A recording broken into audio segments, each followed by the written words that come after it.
Hey, is the market going to crash?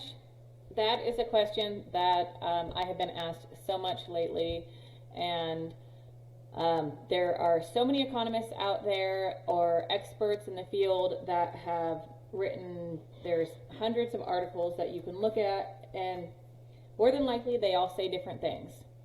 So the National Association of Realtors have economists, and they're predicting that we are going to continue to see an increase in home values, and this year at a 5%. So still an increase in values, just not as much as we've experienced in the last couple of years. But what I want to do here is I want to show you what the real data is in Nevada County. So I pulled a report for the last 4 years, and what we're looking at right here is the for sales versus the solds in Nevada County. So the time period from May till April every year, so we can compare apples to apples. So May 18th to April 19th of 2019, we had sold 1,449 homes. Fast forward to the first year of COVID, we sold 1,854 homes. And then last year, we sold 1,662 homes. All in the meanwhile that we had, when we sold 1,449 homes, we had 485 homes on the market, which is considered a normal market, a healthy, not a buyer's, not a seller's market. It's very balanced. So in 2021, 188 homes on the market. That was the first year of COVID. And then this last year, we've jumped up to 293 homes. So we've increased, but if you look at the chart, the light green is the for sales, and you can see it's between the inventory is high, and once we hit COVID, it drops down, and then back last month again, we did another little spike. So inventory is up from last year, but historically, our inventory is still ridiculously low, and our sales are still high. So here I just wanted to expand a little bit more on the inventory. So in that first year of May 2018 to April of 2019, we had 4.3 months of inventory. And you can see how the inventory bounced from 3.5 all the way up to almost 6, and kind of danced in the 4.5 month range up until 2020. So anything between a 3 to 6 months supply of homes, the inventory, is considered a healthy market. Anything below 3 months is going to be a seller's market, where there's more buyers on the market than there are homes to buy. And anything over 6 months means that it's a buyer's market, being that there are more homes on the market than there are buyers to purchase those homes. So if you look down at April of 2021, the first year of COVID, we're at 1.1 right here, months of inventory.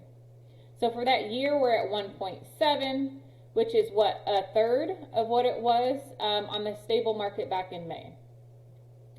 So we just, if we look at for the previous year from today, our average is 2.1 months of inventory.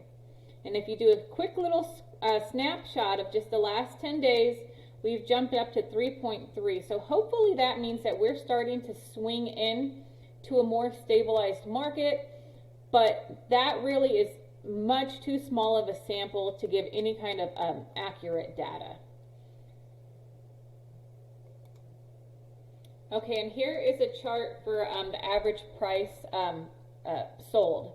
So from 2018, the average sold in that year was $477,000. The last year was $633,000, so an increase of almost 33%. But if you look at the first year of COVID, $559,000 was the average sold price that year. And then it jumped up to the 633. So in 1 year, for that specific time period, we had a 13% increase. And even if you look at the solds for the previous 10 days in May and April. So April, the whole month, our average sales was $640,000, which is, it's an increase from 633. So we still have an appreciating market. And the last 10 days was 673, and there could be an anomaly in there. There could be a couple of homes that have sold over $1 million, which could skew the statistics. So that, again, that's too small of a window to give an accurate measure. But the 1 month window is a little bit better. So these are solds from homes that went pending 30 to 45 days ago, because it's always running a month and a half behind because it takes that long for the escrow process. One more thing that I wanted to share with you was the historical interest rates, which have seem to be driving the market right now. Everybody's a little bit freaked out about it. But if you look between 2010 and 2018, our interest rates were between 3 to 5%. And we were in a pretty normal market. We actually, the very bottom of the market from the previous housing recession was the end of 2012. So the interest rates were pretty stable for quite a while. They did spike up in 2018 to just about 5%.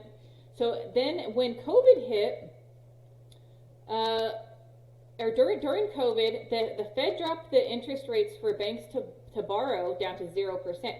And that's where you're going to see those super low interest rates between 2.5% and 3%. And if you were fortunate enough to purchase or refinance your home, congratulations. We may not ever see those interest rates again. Hopefully we do, but congratulations. So, and then you see, and the Fed has increased interest rates. First time it did it in January, and then it's been increasing, and they are set to increase throughout to the end of the year. So interest rates currently are just above 5%. But if you look at the historical data here, it's not like an obscene amount from what is typical for previous mortgage owners having. Anyway, so I just wanted to show you guys some actual data of what has really happened. If you want a copy of this report, if you want me to tweak it anyway, there's all kinds of fun stuff that I can do. Send me a direct message or email me. I'm very easy to find online, and I will send you a report. This is Laura Cantway from HomeSmart Realty, and I hope you all have a great day, and I will talk to you soon.